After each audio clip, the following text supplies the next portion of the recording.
मित्रों, सबसे पहले तो मैं राजकमल प्रकाशन की सराहना करता हूँ कि उन्होंने रामविलास जी के इतने विशाल साहित्य को समग्र रूप से प्रकाशित करने का काम किया।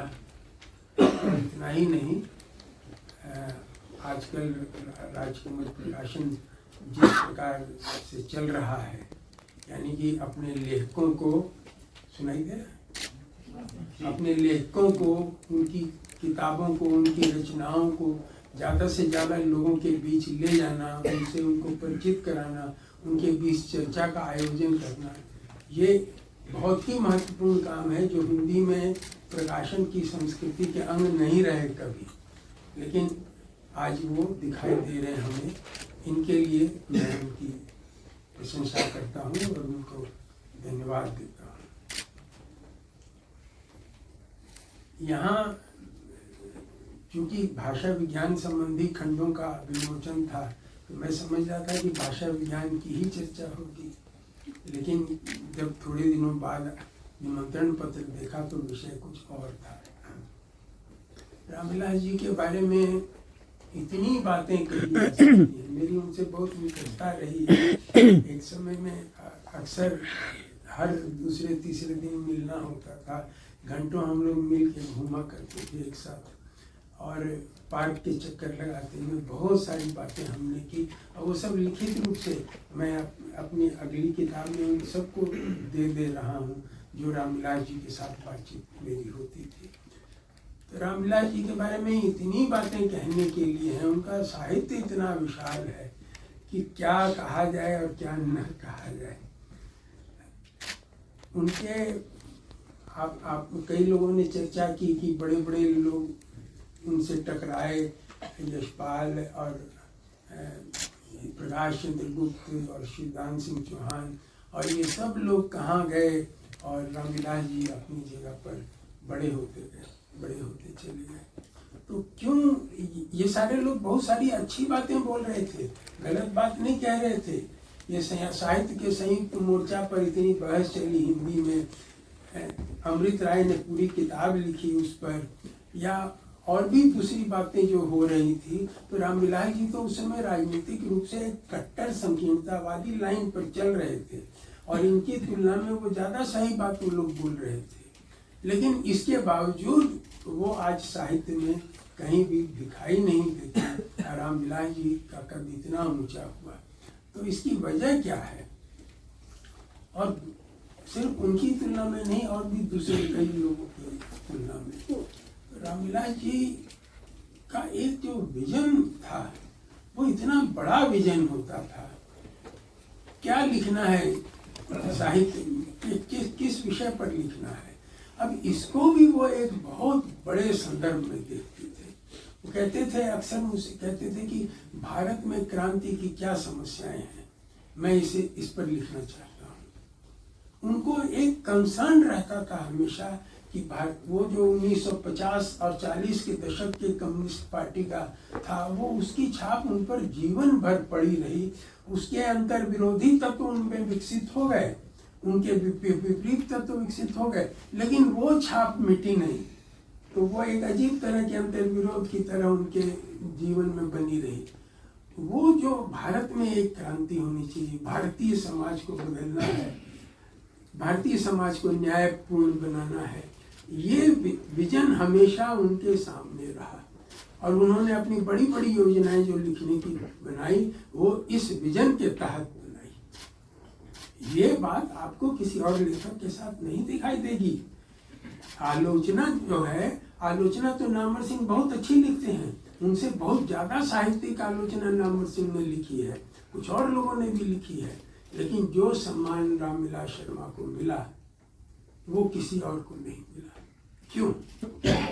आलोचना सिर्फ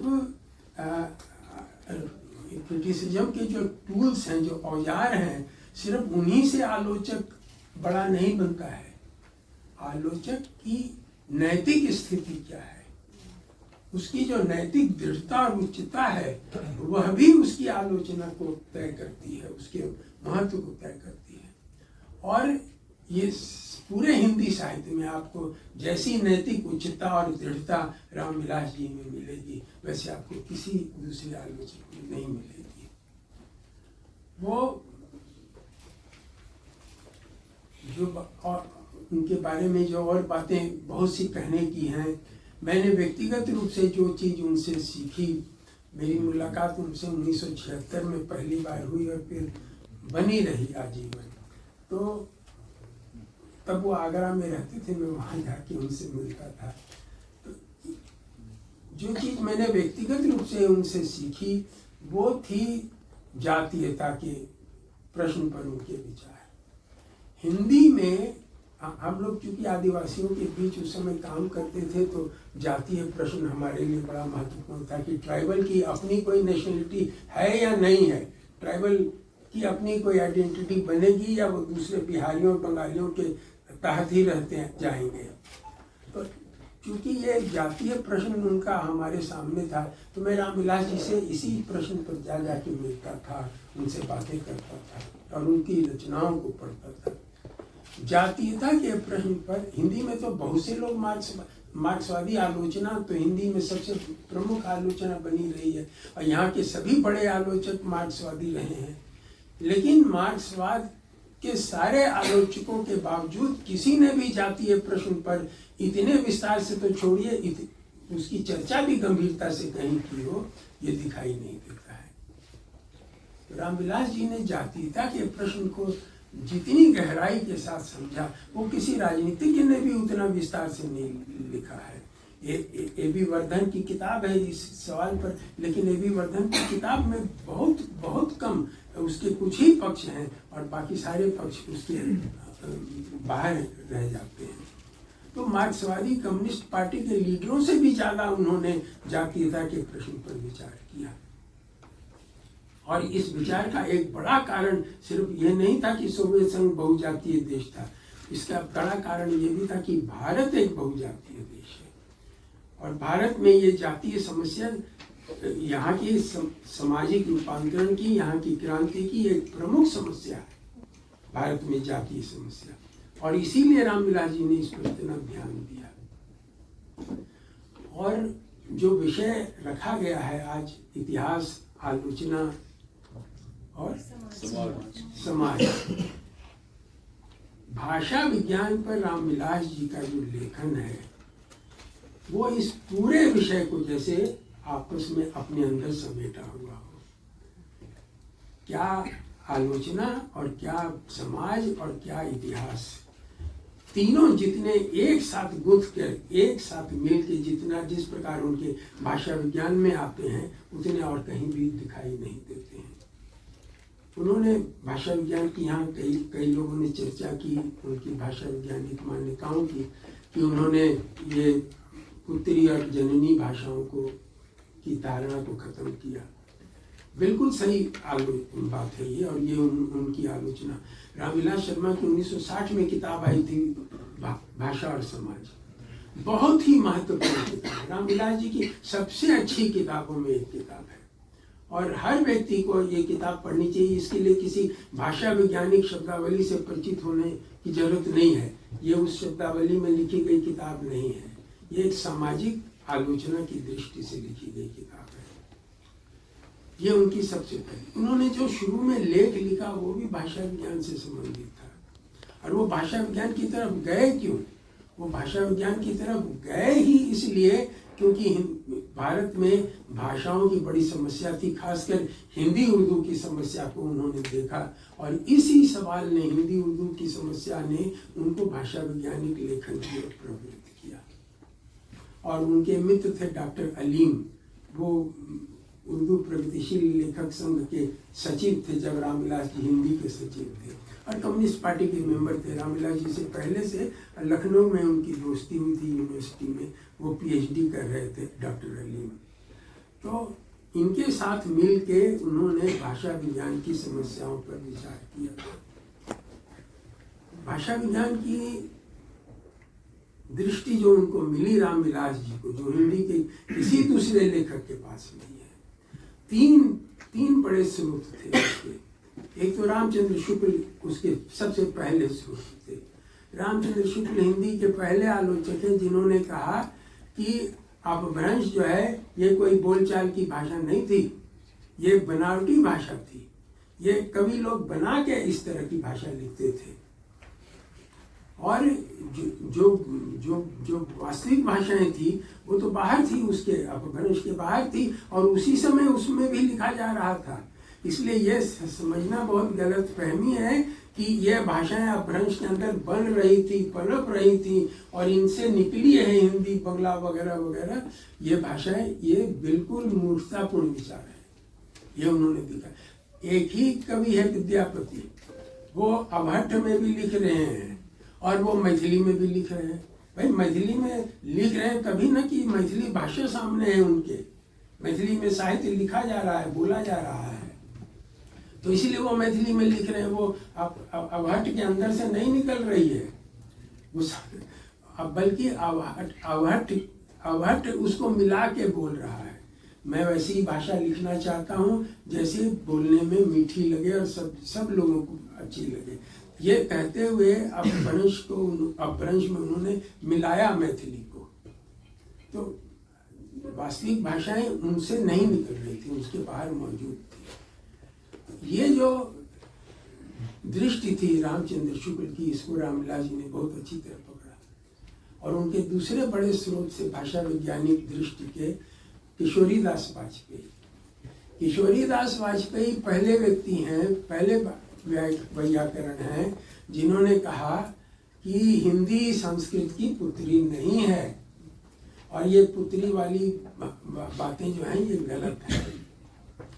ये वो पहले व्यक्ति थे। उन्होंने कहा संस्कृत बिल्कुल अलग तरह की भाषा है, उसकी चाल अलग है, चाल शब्द का प्रयोग किया, उसकी प्रकृति अलग है हिंदी से। तो इसीलिए ये दूसरे उनके बड़े स्रोत थे किशोरीदास वाजपेयी। और तीसरे स्रोत जिसकी हिंदी में चर्चा कम होती है लेकिन रामविलास जी की भाषा वैज्ञानिक लेखन की एक प्रमुख प्रेरणा उनसे आई थी, वो थे टी बरो और एमेनो। टी बरो और एमेनो अंग्रेज और अमेरिकी भाषा वैज्ञानिक थे और इन्होंने एक बड़ा ग्रंथ बनाया था, an etymological dictionary of Dravidian languages. Oxford press से छपी हुई मोटी किताब है। तो व्युत्पत्ति पर मूलक शब्दावली का अध्ययन इन्होंने किया था। इससे पहले बरो जो है वो द्रविडियन लैंग्वेज का अलग से भी कर चुके थे अध्ययन, खासकर गोंडी और उसकी उपभाषाओं का। ये रामविलास जी के एक बड़े स्रोत थे जो कि उन्होंने जो प्राचीन आर्य भाषा परिवार पर जो किताब लिखी 3 खंडों में जो प्रकाशित हुई, उसके पीछे मुख्य दृष्टि उनको एमनो और बरो से मिली हुई थी। एमनो और बरो ने क्या काम किया, भाषाओं के पारिवारिक वर्गीकरण को तो ध्वस्त कर दिया रामविलास जी ने, उससे पहले ही से वो ध्वस्त होता आ रहा था और किशोरीदास वाजपेयी ने भी किया, क्योंकि वो 19वीं सदी के ऐतिहासिक भाषा विज्ञान ने जो भाषाओं का पारिवारिक वर्गीकरण किया वो एक तरह से ईसाई धर्मशास्त्र से बड़ा प्रभावित था। और ये यूरोप में आप देखेंगे बहुत सारे सामाजिक अध्ययन के अनुशासन उनके पीछे ईसाई धर्मशास्त्रीय दृष्टि काम करती थी। यहाँ तक कि समाजवाद के विकास में भी ईसाई धर्म दृष्टि काम करती थी और समाजवाद की कल्पना एक ईसाई दृष्टि में एक स्वर्ग की जैसे कल्पना होती है, उस प्रकार की कल्पना समाजवाद की जाती थी। तो रामविलास जी टी बरो और एमनो ने जो बड़ा काम किया वो ये कि पारिवारिक वर्गीकरण को तो सब ध्वस्त करते हैं और दूसरों ने किया, लेकिन फिर इसकी जगह क्या होगा, किस दृष्टि से काम किया जाएगा। तो उन्होंने भाषाई क्षेत्र की एक दृष्टि रखी, कहा कि एक भाषाई इलाका होता है और उस इलाके के अंदर अलग अलग परिवारों की भाषाएं एक दूसरे के संपर्क में आती हैं और एक दूसरे को प्रभावित करती हैं और एक दूसरे के निकट आ जाती हैं, जब तो उनका एक परिवार बन जाता है। यानी भाषाओं के परिवार ऐसे नहीं बनते कि एक माँ बाप थे और उनसे फिर बच्चे पैदा हुए और वे लोग उनसे बहुत सारी भाषाएं बन गई, ऐसे नहीं बनती हैं भाषाओं का परिवार। अलग अलग परिवारों के भाषाएं बोलने वाले लोग एक ही इलाके में सदियों से रह रहे हैं, सदियों से, हजारों सालों से रह रहे हैं, वो साथ रहते रहते जो निकट आए हैं एक दूसरे के, उनसे भाषाओं का परिवार बनता है। ये इन लोगों ने दृष्टि रखी। एक मशहूर किताब थी उनकी, एरियल लिंग्विस्टिक्स, ये एमनो की लिखी हुई किताब है। तो इसमें उसने अफगानिस्तान से लेके बर्मा तक एक भाषाई क्षेत्र उन्होंने माना, और इस इलाके में न जाने किस जमाने से जितने भी मानव झुंड आके रहे, उन्होंने एक दूसरे की भाषाओं को प्रभावित किया। हजारों सालों से भाषाएं जब बन जाती हैं तभी एक दूसरे को नहीं प्रभावित करती। भाषाओं के बुनियादी तत्व जब बनने की प्रक्रिया में अभी हैं, जैसा कि आप समझ सकते हैं कि लाखों वर्ष पहले की बात कही जा रही है। उन लाखों वर्ष पहले भी जो बहुत सारे झुंड एक दूसरे के संपर्क में आए, तो उन्होंने एक दूसरे की भाषाओं को प्रभावित किया, क्योंकि वो एक ही इलाके में रह रहे थे, वो मानव झुंड। तो इस प्रकार से उन्होंने एरियल लिंग्विस्टिक्स में अपने भाषाई क्षेत्र की एक मान्यता रखी कि परिवार ऐसे बनते हैं।